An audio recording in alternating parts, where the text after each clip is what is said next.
Mes chers collègues, la cardiologie française est en deuil. Elle a perdu un de ses fils. Yves Juillère nous a quittés le 25 mars après un combat courageux face à une maladie impitoyable. Qui ne connaît pas Yves? Cardiologue interventionnel, spécialiste et expert reconnu de l'insuffisance cardiaque, ancien président de la Société française de cardiologie 2014-2015, éditeur en chef de la revue Organes d'expression de la Société française de cardiologie, Archives of Cardiovascular Disease. C'est un collègue éminent, rigoureux, dévoué à ses malades, fidèle par-dessus tout en amitié, intransigeant, respectueux de ses convictions qu'il défendait. Yves, tu nous laisses à notre tristesse. Qui ne connaît pas les qualités d'orateur d'Yves Juillère? Qui n'a pas été abasourdi par la qualité de ses écrits, avec son humour si particulier et les mots précis qui le caractérisaient tant?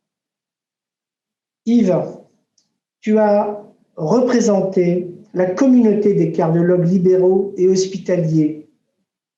Tu as marqué de ton empreinte au cours de tes mandats et de tes responsabilités au sein de la Société française de cardiologie.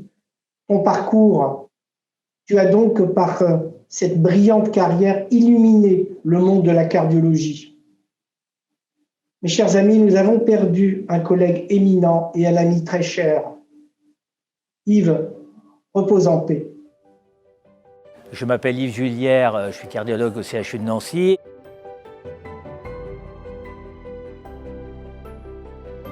Est-ce que dans ce cas-là, il faut quand même envisager un électrocardiogramme? Bonjour, professeur Yves Juillère. Bonjour mademoiselle, enchanté. Enchanté. Il n'y a pas une piste d'avenir, il y a plusieurs pistes d'avenir qui vont traiter les axes biologiques concernés, qui vont traiter les différentes comorbidités. Et je crains qu'à la fin, on finisse par envisager un traitement multiple pour une pathologie qui est de toute façon multiple.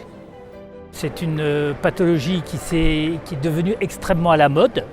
Pourquoi? Parce que on a une population qui vieillit et donc parmi cette population, il y a beaucoup de patients qui développent de l'insuffisance cardiaque à fraction d'éjection préservée. Et ce qui m'inquiète en tant que cardiologue et spécialiste de l'insuffisance cardiaque, c'est qu'on puisse un jour enlever la digoxine de la pharmacopée sous prétexte que c'est qu'une drogue homéopathique venue d'une digitale pourpre d'il y a 200-250 ans.